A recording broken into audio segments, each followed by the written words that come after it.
आज चॉकलेट चुराई है, कल लूट करेगा, परसों डाका डालेगा तू। यही सब करने के लिए पैदा हुआ है। अरे क्या बोले जा रहे हैं? बच्चा है, क्यों बात का पतंगड़ बना रहे? चल बिट्टू। रुक, ये बच्चा नहीं है, ये हमारा बाप बन गया है और इसकी जिम्मेदार हो तुम। तुमने इसकी सारी बुरी आदतों पे पर्दा डाल के रखा है। कभी खुद की आदतों को देखा है? अरे क्या बकवास कर रही तुम ये? बच्चे के सामने मुंह मत खुलवाओ मेरा, सब पता है कितने पानी में हो।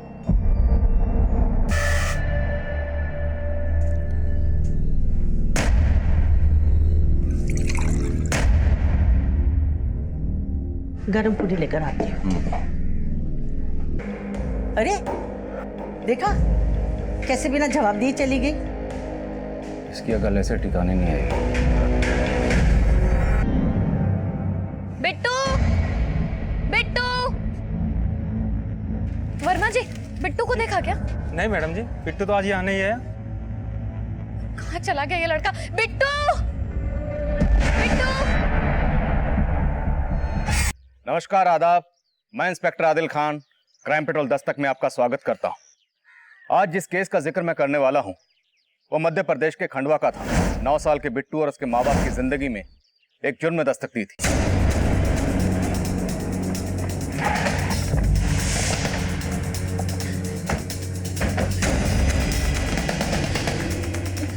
इंस्पेक्टर साहब, मेरा बेटा बिट्टू, मैंने उसको ढूंढने की बहुत कोशिश की, कहीं दिखाई नहीं दे रहा। अब घबराइए मत, आराम से बताइए। वो दोपहर में अपने दोस्तों के साथ खेलने के लिए घर से बाहर निकला था। उसके बाद से मैंने उसको हर जगह ढूंढ लिया, वो कहीं दिखाई नहीं दे रहा है। किसके साथ खेल रहा था? अंकल, हम और बिट्टू क्रिकेट खेल रहे थे दोपहर में। नो बोले। चल मेरी बैटिंग है, चल फील्डिंग कर। अरे नॉट आउट है ना, उसने आगे से बॉल मारा। चल चल चल, मैं आ रहा हूँ। अरे कहाँ जा रहे हैं? अरे सुसु आ रही है, वेट। लेकिन बिट्टू वापस आया नहीं। हमें लगा कि उसकी फील्डिंग की बारी आई, तो सिसु का बहाना करके घर चले गया। कहाँ खेले तुम लोग?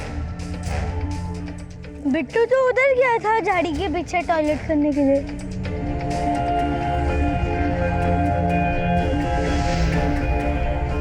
आसपास लोगों से पता करो, शायद किसी ने कुछ देखा हो।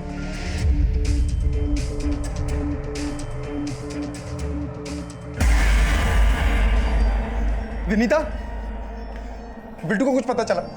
मिल गई फुर्सत तुम्हें आने की। क्या बात कर रही हो तुम? हाँ, तुमने जैसे मुझे इन्फॉर्म किया सीधा मैं चला आया हूं। सर, बिट्टू को कुछ पता चला? आप? जयदेव, बिट्टू का पापा। देखिए, मिल जाएगा आपका बच्चा, हम ढूंढ रहे हैं। उसे गायब हुए 7-8 घंटे हो गए। क्या कभी वो इतनी देर घर से बाहर रहा है? नहीं सर। पर क्या आपको किसी पर शक है जो बिट्टू को गायब कर सकता है? वो मोनू जो आज मेरे बच्चे के साथ खेल रहा था इंस्पेक्टर साहब। मोनू वो बच्चा? बच्चा नहीं है, एक नंबर का बदमाश है वो। और उसकी माँ भी कोई कम नहीं है। इंस्पेक्टर साहब, अभी कुछ दिन पहले ही उस मोनू ने मेरे बेटे को बहुत मारा था। छोड़ूंगा नहीं तेरे को बिट्टू। मैंने क्या किया जो तू मुझे मार रहा है? बिट्टू, तू कैसे हाथ लगा रहा है मेरे बेटे को? हाँ, तू थप्पड़ लगाऊंगी। बिट्टू तुझे लगी तो नहीं ना? तो अगली बार से इसे लड़ाई की ना तो ऐसा थप्पड़ मारूंगी, याद रखेगा, समझा? अरे मेरे बेटे को कैसे मारी है तू? ये हिम्मत कैसे है मेरे बेटे को मारने की? संभाल के रख अपने बेटे को, अगर इतना ही प्यार है तो, समझी? तो मेरे बेटे को तू मारेगी तो मैं देखती रह जाऊंगी। इतनी अकल है तेरे अंदर, पता कुछ है नहीं हो रहा कि बवाल करे। क्या तमाशा कर रही तुम? उस झगड़े के बाद से मेरे और मोनू की माँ की बातचीत बंद है। हालांकि मेरा बेटा खेलता है उस मोनू के साथ, लेकिन ये बात उसकी माँ को बिल्कुल अच्छी नहीं लगती। एक नंबर की चालाक औरत है वो। मुझे तो लगता है इंस्पेक्टर साहब, उसी ने बच्चों के साथ मिलकर मेरे बिट्टू को गायब किया है। मुझे पता था सर, वो मुझ पर ही शक करेगी। मैं इतनी गई गुजरी नहीं हूँ सर कि इतनी छोटी सी बात पर किसी भी बच्चे के साथ कोई गलत काम करूंगी। बात छोटी जरूर थी, लेकिन इतनी बढ़ गई कि बिट्टू की माँ के साथ आपने हाथापाई की। हाथापाई? मैंने? सर, उसने हाथापाई शुरू की। तो खत्म आपने की होगी उसके बेटे को गायब करके। देखिए, अगर कुछ भी छुपा रही हैं तो साफ साफ बता दीजिए। सर, मैं आपसे कह रही हूँ ना, मैं कुछ नहीं छुपा रही हूँ। ये मोनू की माँ देखने से चालाक लग रही है सर, पर क्या वो ऐसा करेगी? हो सकता है बिट्टू की माँ का शक सही है। इस लेडी के बारे में पता करो। सर, इन्होंने बिट्टू को ग्राउंड के पीछे वाले रास्ते में किसी आदमी के साथ जाते हुए देखा था। कौन आदमी? साहब, वो आदमी कौन था ये तो नहीं मालूम, पर शायद बिट्टू उसको जानता था, क्योंकि मैंने खुद उसको उसके साथ जाते हुए देखा। दिखता कैसा था वो आदमी? उसका हुलिया याद है? साहब इतना तो मैंने ध्यान नहीं दिया, पर हाँ वो ब्लू कलर की शर्ट पहने हुए था।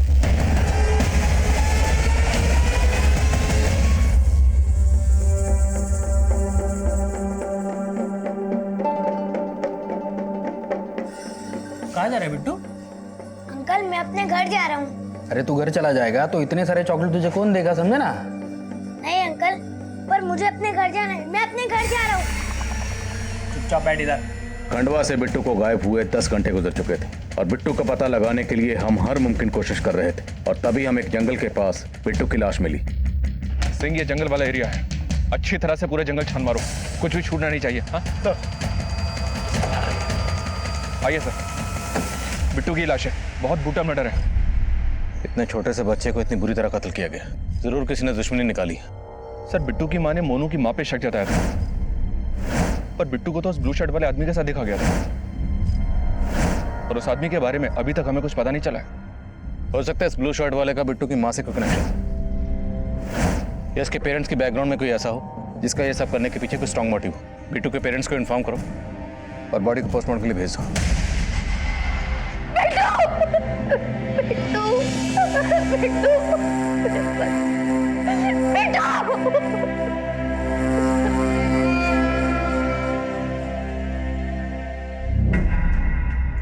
जीजा जी आई। इतना सब अचानक हो गया और ऐसे वक्त में हम लोग तुम्हारे साथ नहीं थे। पर विनीता कहाँ पर है? पुलिस स्टेशन गई है। पुलिस स्टेशन किस लिए? शायद पुलिस को उससे कुछ बात करनी थी। अरे पर पुलिस उसको मिलना क्यों चाहती है और तू उसके साथ गया नहीं? दीदी अब विनीता को मेरे साथ खड़े होने में प्रॉब्लम है। उसे लगता है कि मैंने कभी बिट्टू के लिए कभी कुछ किया ही नहीं। सुन, तू ये सब बातों को हल्के में मत ले, कहीं ऐसा ना हो जाए कि उसकी वजह से पुलिस तुझे परेशान करना शुरू कर दे। बिट्टू के फादर जयदेव के बारे में कुछ पता चला सर। जयदेव कॉस्मेटिक ट्रेनिंग का बिजनेस करता है और बिजनेस टूर पे कई दिन बाहर भी रहता है। जयदेव को जानने वाले लोगों ने बताया कि काफी रंगीन मिजाज का आदमी है ये। जयदेव का अफेयर है किसी से?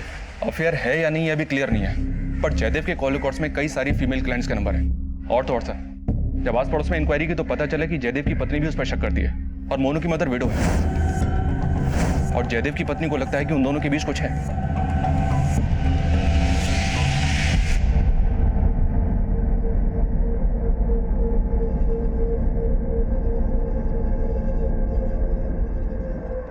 श्वेता, श्वेता यार मैं ऑफिस के लिए लेट हो रहा हूँ। बस 2 मिनट हाँ मैं जा रहा हूँ।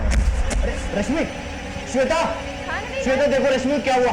रश्मि, रश्मि क्या हुआ उसको? रश्मि, क्या हुआ इसे? पता नहीं। रश्मि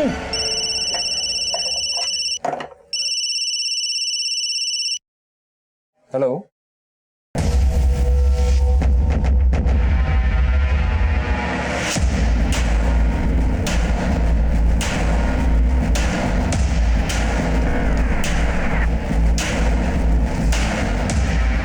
क्या हुआ मैडम?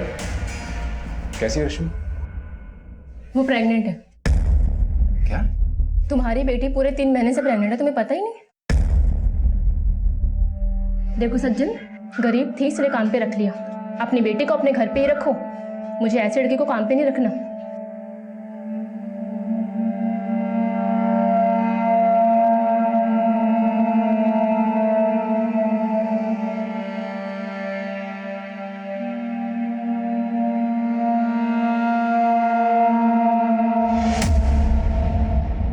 विनीता जी, दोषी कोई भी हो, इंसाफ होगा, लेकिन इतना पक्का है कि बिट्टू किसी ब्लू शर्ट वाले आदमी के साथ गया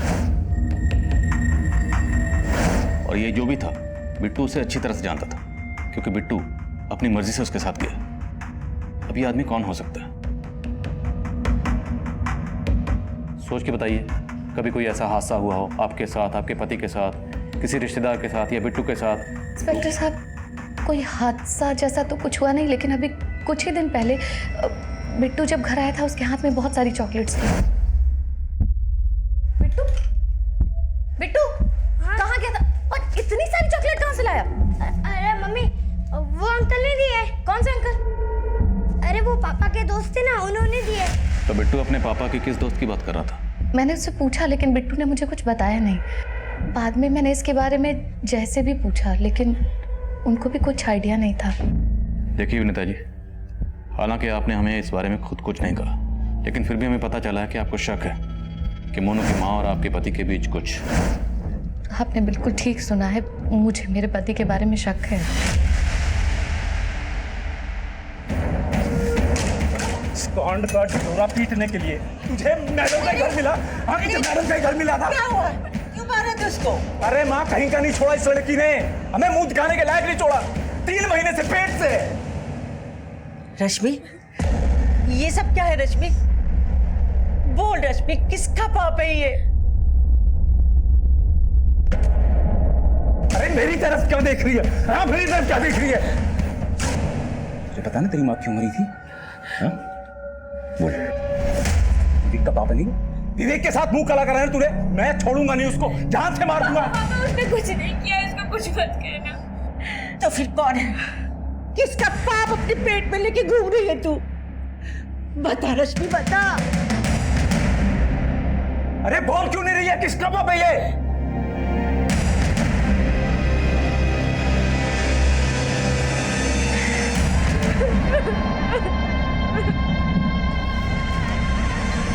सर, बिट्टू की पोस्टमार्टम रिपोर्ट के मुताबिक बिट्टू की मौत एक्सेसिव ब्लीडिंग की वजह से हुई है। उसके पेट को सर्जिकल नाइफ से काटा गया था। Surgical knife? जी हाँ सर। बिट्टू की बॉडी से लिवर और किडनी दोनों गायब हैं। बॉडी को काटने से पहले बिट्टू को बेहोश किया गया था। उसकी फूड पाइप में चॉकलेट के ट्रेसेस मिले। शायद उसे चॉकलेट में कुछ मिलाकर दिया गया था। मतलब बिट्टू को चॉकलेट खिलाकर पहले बेहोश किया गया, फिर उसके ऑर्गन निकाले गए। इससे तो ऐसा लग रहा है सर, ये मामला ऑर्गन स्मगलिंग रैकेट से जुड़ा है। लेकिन कुमार, इससे पहले अपने एरिया में ऐसा कोई केस नहीं हुआ। भले ही पेट काटने के लिए सर्जिकल नाइफ का इस्तेमाल किया गया, लेकिन जिस तरह से पेट काटा गया वो काफी अटपटा है। पोस्टमार्टम डॉक्टर का भी कहना है कि जिसने पेट काटा हो सकता है मेडिकल फील्ड से ना हो। लेकिन सर, ऑर्गन तो निकाले गए हैं। तो हो सकता है जानबूझ के सर्जिकल नाइफ से पेट काटा गया, ताकि हमारी तहकीकात को भटकाया जा सके। खंडवा में जितनी मेडिकल शॉप हैं सब जगह पता करो, पिछले दिनों किस किस को सर्जिकल नाइफ बेचे गए। Okay sir. एक अजीब बात पता चली है सर, बिट्टू की एक बुआ है सिमरन। बिट्टू के गायब होने के ठीक एक दिन पहले सिमरन और उसका पति तीर्थ पे उज्जैन चले गए थे। तीर्थ? जी हाँ सर। पता चला है कि उनका कोई बच्चा नहीं है और उसी के लिए वो दोनों यहाँ वहाँ पीर फकीर से मिलते रहते हैं। तो तुम्हें लग रहा है कि बिट्टू की मौत के पीछे ऑर्गन स्मगलिंग नहीं, कोई तंत्र मंत्र का चक्कर? अभी तक कुछ क्लियर नहीं है सर। अगर हम तहकीकात करेंगे तो शायद कुछ निकल आए। ठीक, सिमरन और उसका पति दोनों की डिटेल निकालो। Okay sir. सर, माना कि हमें बच्चा नहीं है, पर बच्चा पाने के लिए हम बिट्टू को तंत्र मंत्र की बलि क्यों चढ़ाएंगे?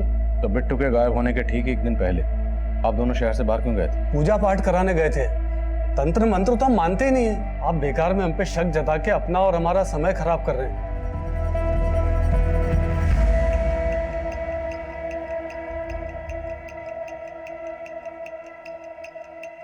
डॉक्टर साहब, उसका अबॉर्शन हो जाएगा ना? देखो, उसकी प्रेगनेंसी को 3 महीने से ऊपर हो गया है और इतनी कम उम्र में अबॉर्शन करवाना कितना रिस्की हो सकता है, पता है तुम्हें? लेकिन डॉक्टर साहब, अभी उसकी शादी भी नहीं हुई। लेकिन ऐसे में अगर रश्मि का अबॉर्शन करवाएंगे तो उसकी जान भी जा सकती है। देखो, रश्मि को ये बच्चा कैरी करना ही पड़ेगा।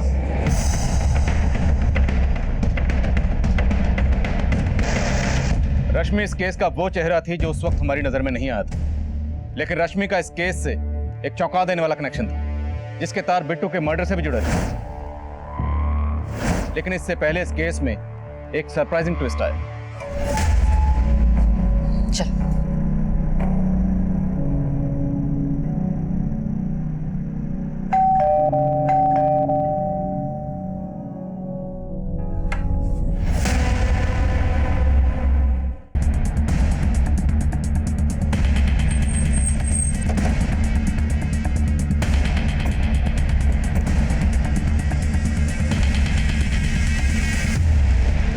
तो आपने देखा था बिट्टू किसी अंकल के साथ गया था? हाँ। कौन अंकल? फिल्म वाले अंकल। फिल्म वाले अंकल? हाँ अंकल, लेकिन मैं उनको नहीं जानता। उस दिन जब बिट्टू टॉयलेट करने गया था फिर वापस नहीं आया, तो मैं उसे देखने गया, वो फिल्म वाले अंकल के साथ जा रहा था। अरे बिट्टू, कहाँ जा रहे? खेलना नहीं है? अरे नहीं मोनू, मैं इन फिल्म वाले अंकल के साथ जा रहा हूँ। वो फिल्म वाले अंकल दिखते कैसे थे? पहना क्या था उन्होंने? ब्लू शर्ट पहना था। और कुछ याद है? नहीं। सर लग तो ऐसे रहे कि मोनू की माँ कहानी बना रही है, क्योंकि सबको पता है कि हम उस ब्लू शर्ट वाले आदमी को ढूंढ रहे हैं। शायद हमें भटकाने के लिए उस ब्लू शर्ट वाले आदमी को अब फिल्मी अंकल का नाम दिया गया है। मुझे लगता नहीं है सर ये फिल्म वाला कोई अंकल होगा। पर ब्लू शर्ट वाला तो है ना, जो उस दिन बिट्टू को अपने साथ ले गया। बिट्टू के दोस्तों से एक बार फिर से पूछताछ करो, वो इस फिल्मी अंकल के बारे में क्या बोलते हैं।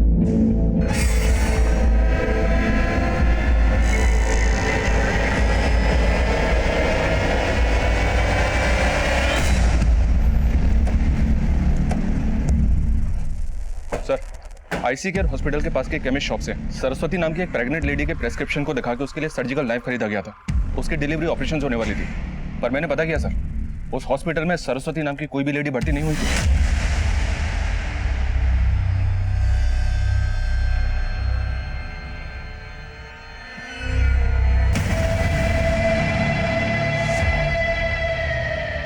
आंटी आंटी आंटी, ये रश्मि और उसके घर वाले अचानक कहाँ चले गए? मतलब कई दिनों से ताला लगा हुआ है। वो रश्मि के पापा को नई नौकरी लगी ना खंडवा में, तो सब लोग वहीं शिफ्ट हो गए। अच्छा आंटी, एक और बात, ये आपको पता है कि खंडवा में कहाँ रहते हैं? नहीं, मुझे कुछ नहीं मालूम है।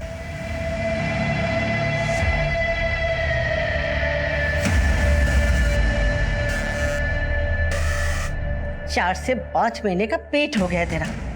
अरे कम से कम पहले मुझे बता देती, तुझे ये पाप तो ना ढूंढना पड़ता। अरे कहाँ खो गई है तू? जो मैं बोल रही हूँ सुन रही कि नहीं?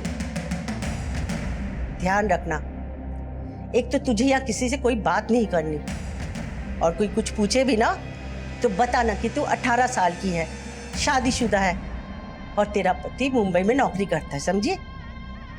समझी ना? दादी आप लोग ऐसा क्यों कर रहे हो?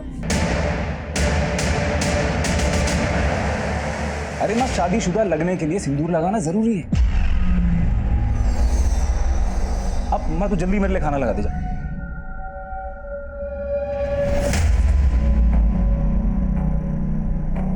कोई चालाकी मत करना, पता है ना तेरी माँ कैसे मरी थी?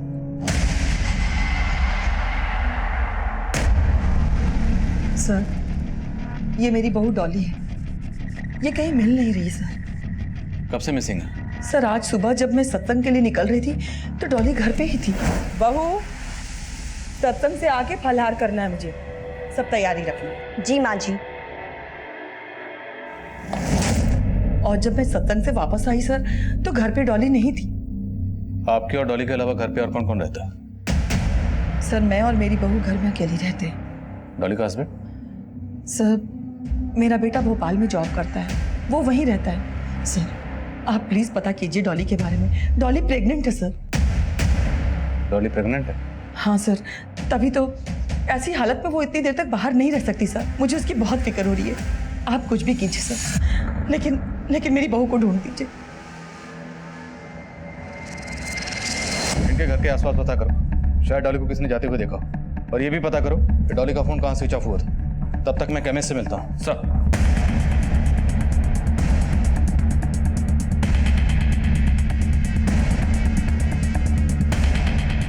सर मैंने डॉली को दोपहर में घर से बाहर जाते हुए देखा था। डॉली कैसी है? मैं बिल्कुल ठीक हूँ, आप कैसी हैं? ठीक हो। मैं कैसे वापस कब आई? अभी 2 ही दिन हो गए। आपने बताया डॉली 2 दिन पहले अपने मायके से आई थी, उसका कोई इशू था क्या अपने ससुराल वालों से? जी सर, डॉली का अपने पति और अपने सास के साथ में बहुत झगड़ा होता था। पिछले 6 महीने से डॉली अपने मायके रहती थी। हाँ माँ, पुलिस ने क्या बोला? बोलना क्या था, कंप्लेंट लिख ली है, लेकिन ये बता कि तू कब आ रहा है। पुलिस का तो तुझे पता है ना, सब पता कर लेगी कि हमारा उसके साथ झगड़ा था। मुझे तो डर लगने लगा कहीं उल्टे सीधे सवाल करना शुरू कर दिया तो।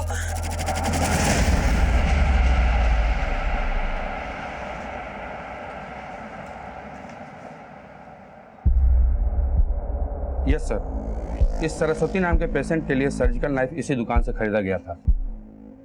और ये सर्जिकल नाइफ खरीदा किसने था? सर एक ऑटो वाला था, क्योंकि वो अपने ही ऑटो से आया था इसलिए मुझे याद है।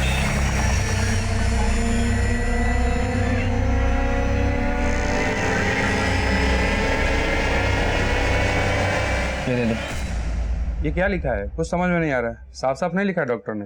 देखो मेरे भी पेट से है, समझे ना। उसी का कुछ ऑपरेशन का लिखा होगा, समझे ना। उस ऑटो वाले को पहले कभी देखा था आपने? नहीं सर, लेकिन बहुत अजीब आदमी था सर। हर बात पे समझे ना ऐसे बोलता था। और एक बात सर, उसके ऑटो के पीछे एक फिल्म स्टार का पोस्टर लगा हुआ था।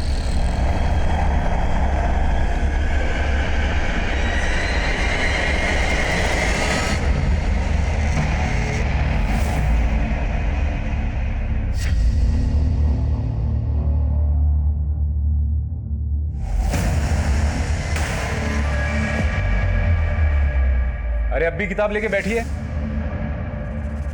अब क्या फिर से स्कूल जाने का इरादा है तेरा? पापा आप कुछ भी कर लो, अब मुझसे मेरे सपना नहीं छीन सकते। अरे जाग मुसाफिर भोर भाई, सपने से बाहर आ। तेरे इस पेट के बच्चे ने तेरी और मेरी दोनों की किस्मत बदल दी है। यही सच है, इसका ध्यान रख। तेरे को कितनी बार बोला है खिड़की बंद रखा कर, ऐसे ही बैठ जाती है यहाँ पे।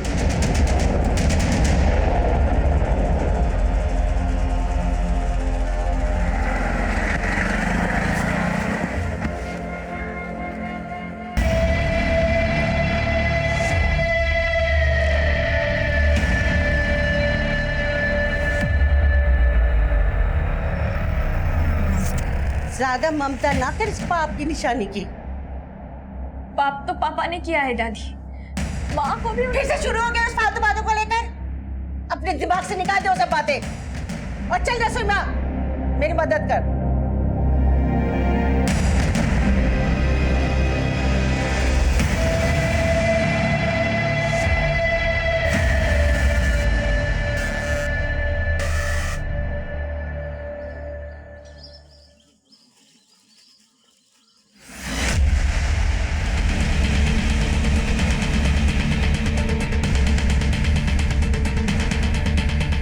एक ऑटो वाले ने सर्जिकल नाइफ खरीदा और उस सर्जिकल नाइफ से बिट्टू का कत्ल कर दिया। एक 9 साल के बच्चे के साथ ऑटो वाले का क्या कनेक्शन हो सकता है?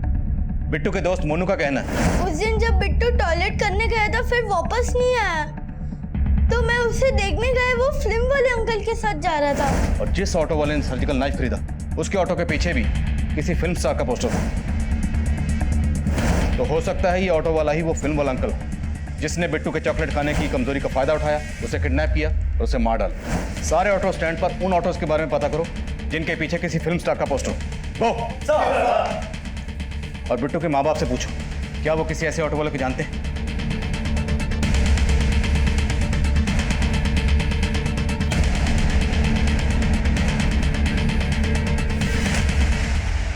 बिट्टू तो रहा नहीं, अब तो मुझे भी छोड़ दोगे और उसके बाद उस औरत के साथ। अरे चुप हो जाओ विनीता, जो मर्जी कुछ भी बोल रही हो तुम। चिल्लाकर अपनी गलती छुपाने की कोशिश मत करो। मुझे अच्छे से पता है कि तुम्हारा मोनू की माँ के साथ या बाकी औरतों के साथ क्या है। घृणा आती है मुझे तुमसे, धोखा दिया है तुमने मुझे।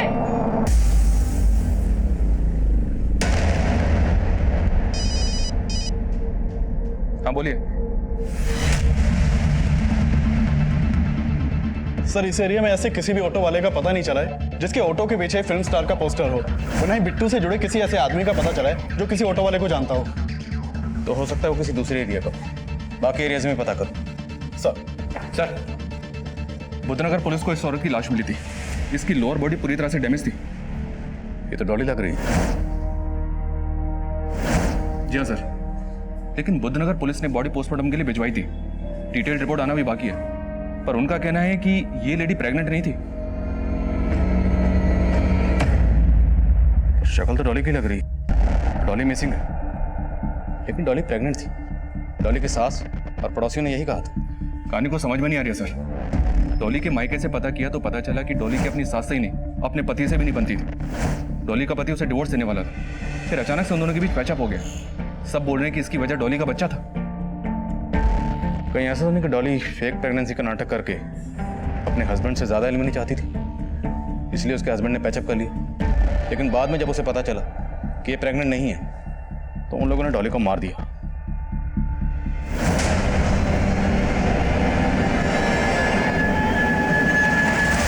सर आप कुछ भी आरोप लगा रहे हैं हम पर। डॉली प्रेग्नेंट थी सर। डॉली प्रेग्नेंट नहीं थी, लाश मिली है उसकी। क्या? आपको शायद कोई गलतफहमी हुई होगी, वो किसी और की लाश होगी। ये है जिसकी लाश हमें मिली। कौन है ये? देखो कौन है? आपकी बहू और आपकी वाइफ डॉली है ना? अब बोलो क्या कांड किया इसके साथ? सर हमने कोई कांड नहीं किया सर, हम तो खुद हैरान है ये सब जान करके सर। और सर डॉली प्रेग्नेंट थी। अगर आपको अब भी यकीन नहीं आता सर तो आप डॉली के डॉक्टर से पूछ सकते हैं। कौन डॉक्टर? सर अग्रवाल मैटरनिटी के डॉक्टर अग्रवाल।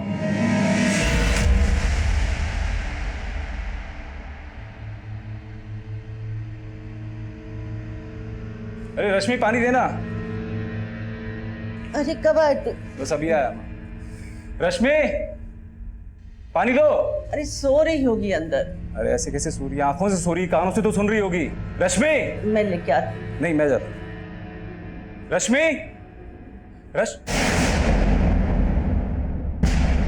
अरे रश्मि कहाँ है?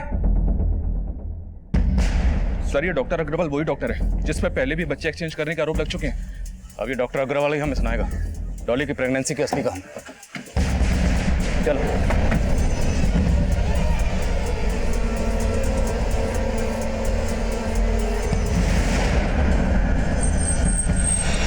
सर डॉली प्रेग्नेंट थी और 2 महीने पहले उसका मिसकैरेज हो गया था। उसने मुझे रिक्वेस्ट किया कि ये सब बातें मैं उसके घर वालों को ना बताऊं। लेकिन वो लगातार तेरे पास आ रही थी। हाँ सर, लेकिन मुझे ये नहीं पता है कि वो झूठे प्रेगनेंसी का नाटक क्यों कर रही है। सुन ज्यादा होशियारी मत कर। तेरी पूरी कुंडली निकाल के हम आए। ये बता कि डॉली की फेक प्रेगनेंसी में तेरा क्या रोल था? सर वो मुझे उसने एक बच्चे का बंदोबस्त करने के लिए कहा था। ऐसे बंदोबस्त उन्होंने पहले भी किए होंगे है ना? डॉली को किसका बच्चा देने वाला था? सर कुछ टाइम पहले हमारी क्लिनिक में एक लड़की आई थी सर, जिसकी उम्र काफ़ी कम थी और उसका बाप चाहता था कि मैं उसका अबॉर्शन करूं। देखो उसकी प्रेगनेंसी को 3 महीने से ऊपर हो गया है और इतनी कम उम्र में अबॉर्शन करवाना कितना रिस्की हो सकता है पता है तुम्हें? डॉक्टर साहब अभी उसकी शादी भी नहीं है। लेकिन ऐसे में अगर रश्मि का अबॉर्शन करवाएंगे तो उसकी जान भी जा सकती है। देखो रश्मि को वो बच्चा कैरी करना ही पड़ेगा। पर सर देखो तुम्हें बच्चा नहीं चाहिए ना? नहीं। लेकिन अपनी बेटी से अगर बच्चा कैरी करवाओगे तो मेरे पास ऑफर है। ऑफर? सर मैंने उसके बाप को 5 लाख देने का ऑफर किया सर और वो मान भी गया। डॉली की फेक प्रेगनेंसी की कहानी तो तूने सुना दी। अब ये बता कि डॉली के मर्डर से तेरा क्या लेना देना? सर मेरा कुछ लेना देना नहीं है सर। सर डॉली डॉक्टर से 12 तारीख को मिली थी और 12 तारीख को ही वो गायब हो गई थी। हो सकता है डॉक्टर अब भी कुछ छुपा रहा है। इसे थाने बुलाओ, वहां से ठीक से पूछताछ करते हैं और इसके क्लिनिक के सीसीटीवी फुटेज में चेक करो क्या डॉली वाकई उस दिन उससे मिलने आई थी या नहीं। सर और वो लड़की रश्मि, उसे और उसके बाप को दोनों को थाने बुलाओ। अरे आई क्या रश्मि? अरे आस पड़ोस में सब जगह ढूंढ रही है, कहीं कोई पता नहीं चला। तुमको देखना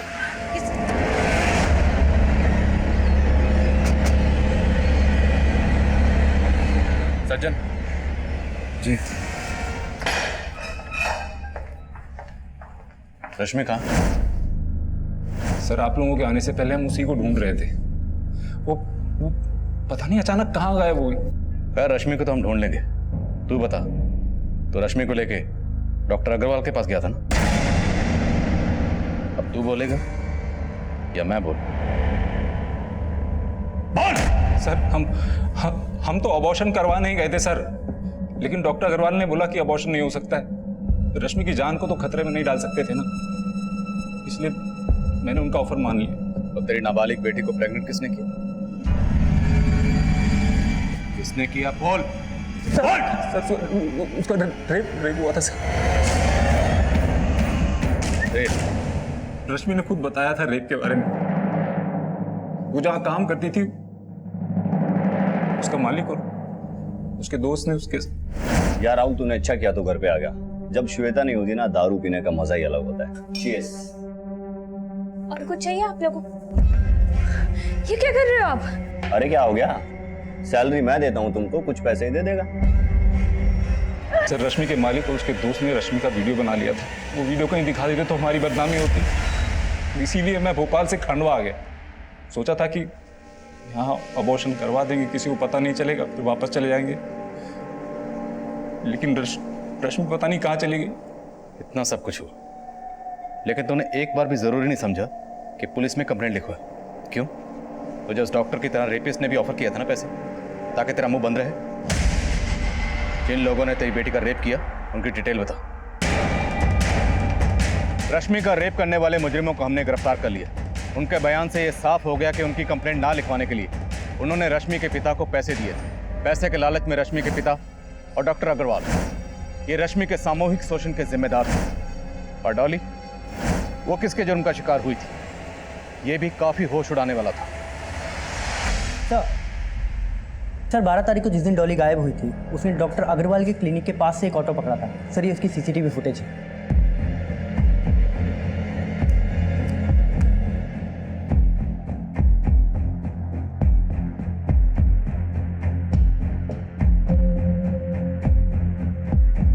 ये ऑटो के पीछे किसी फिल्म स्टार का पोस्टर जैसा कुछ लग रहा है। सर केमिस्ट ने हमें बताया था कि जिस ऑटो वाले ने उसके यहाँ से सर्जिकल नाइफ खरीदा था, उसके ऑटो के पीछे फिल्म स्टार का पोस्टर था। तो सर इस ऑटो के पीछे भी फिल्म स्टार का पोस्टर है। हो सकता है ये वही ऑटो वाला हो। लेकिन सर इसकी पहचान करना मुश्किल है, क्योंकि इसके ऑटो के पीछे जो नंबर प्लेट है वो फेक है। तो हो सकता है इस ऑटो का इस्तेमाल सिर्फ क्राइम करने के लिए करता। लेकिन सर हमें इस ऑटो की कोई लीड नहीं मिल रही, तो हम इस आदमी को ढूंढेंगे कैसे? सही, तुम्हें याद है केबिन्स ने कहा था, लेकिन बहुत अजीब आदमी था सर। हर बात पे समझे ना ऐसे बोलता था, जैसे ही उसका तकिया कलाम हो। तो अब अगर ऑटो नहीं मिल रहा तो हम ऐसे ऑटो वाले को ढूंढेंगे जिसका तकिया कलाम हो, समझे ना। सर रश्मि को उसके घर के पास से एक लड़के के साथ एक ऑटो में बैठे देखा गया है। सीसीटीवी में कैप्चर हुआ है।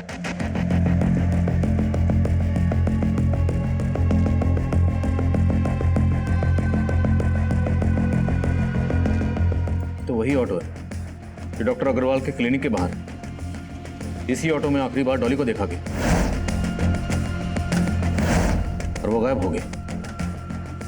अब इस ऑटो में रश्मि और उसके बाद रश्मि गायब। रश्मि के साथ ये लड़का कौन है?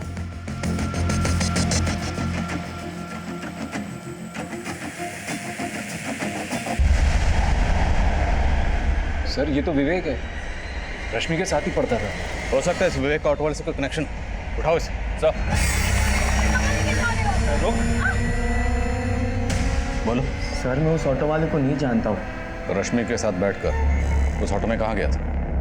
सर रश्मि अचानक से खांडवा आ गई थी अपने फैमिली के साथ, तो मैं बस उसे मिलने आया था और फिर वहाँ से उस ऑटो में बैठकर हमें ग्राउंड की तरफ आए थे, क्योंकि अगर हम वहाँ पर बात करते तो रश्मि के पापा हमें देख लेते। तुम्हारे साथ इतना सब हो गया और तुमने मुझे एक बार भी नहीं बताया। मैंने सोचा था विवेक मैं तुम्हें सब कुछ बता दूंगी, पर मुझे डर लगा कहीं तुम मुझे गलत ना समझो। रश्मि गलत तुम नहीं, गलत वो लोग हैं। और फिर सर रश्मि से मिलके मैं घर चला गया और रश्मि उसी ऑटो में बैठकर अपने घर की तरफ निकल गई थी।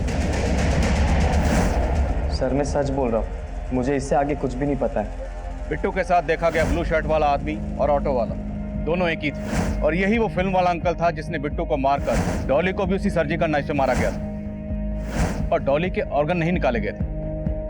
हम ना तो मुजरिम के मोटिव का कोई अंदाजा लगा पा रहे थे और ना ही मुजरिम का। हम पर प्रेशर ये भी था कि उसने अब रश्मि को भी गायब कर दिया था। रश्मि को बचाने के लिए जरूरी था कि हम जल्द से जल्द उस मुजरिम की पहचान पता कर लें। तभी हमें एक क्लू मिला। समझे ना। अच्छा वो मुन्ना की बात कर रहे हो? हाँ हाँ मुन्ना कहाँ है वो आजकल? अरे वो तो आजकल ऑटो भी नहीं चलाता। क्यों, क्या हो गया?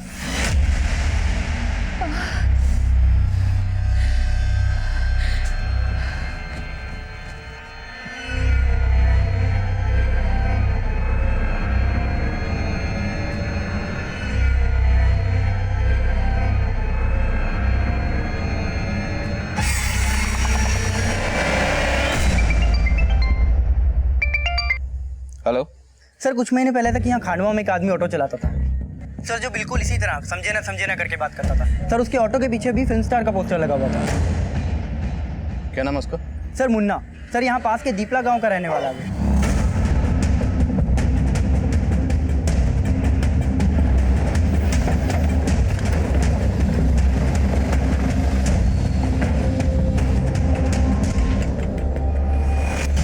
सुनिए, ये मुन्ना यहीं रहता है? यहीं पे रहता है, लेकिन अपने माँ बाप की मौत के बाद आजकल कम ही आता है। आजकल कहाँ रहता है कुछ पता?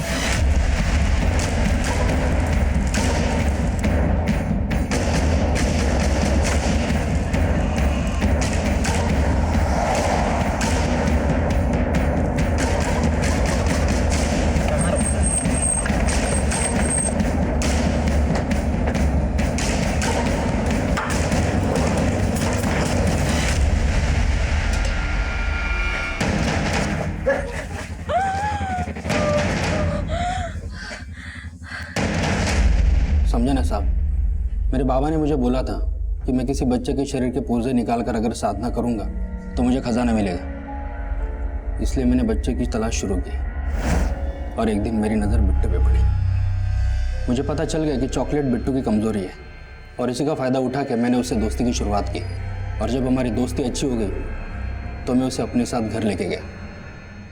लेकिन जब बिट्टू को मेरी नीयत के बारे में पता चला तो वो मुझसे भागने लगा साहब। बलि देनी थी तो ऑर्गन क्यों निकाले? क्योंकि बाबा ने मुझे बोला था कि सिर्फ उसकी बलि नहीं, उसके शरीर के पुर्जे भी निकालने थे, समझे ना? इसीलिए मैंने सर्जिकल नाइफ खरीदा।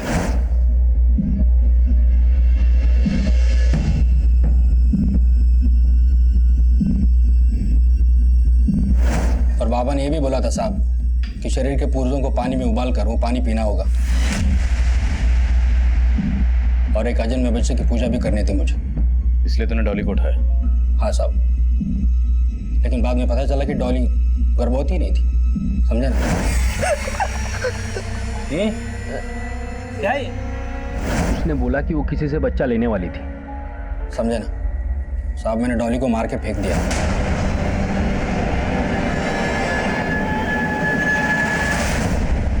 फिर मैंने उस लड़की को टारगेट किया। सब कुछ ठीक चल रहा था साहब, अब अचानक से आके, समझे ना? अब तुझे हम समझाएंगे, समझे ना? समझाओ इसे।